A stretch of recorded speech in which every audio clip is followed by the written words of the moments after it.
নমস্কার, আমি পিউ চ্যাটার্জি।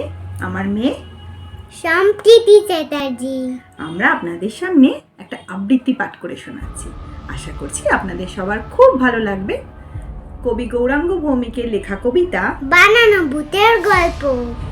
হলো কি ভাই বলছি, সেবার চতুর্দিকে তাকিয়ে যাচ্ছি আমি ভূতের ভয়ে ডালপালা সব ঝাঁকিয়ে।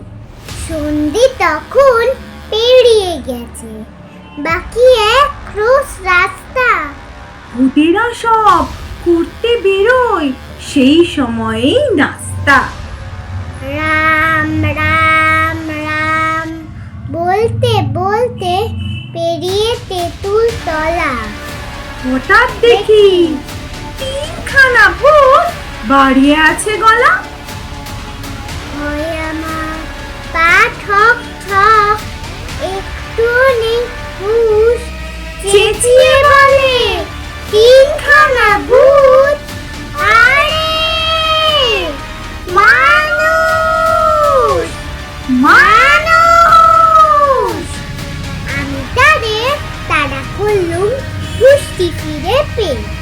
অমনি ওরা লাফিয়ে উঠলো তেঁতুল গাছ টিপে। বলল দুহাত জড়ো করে, আর কখনো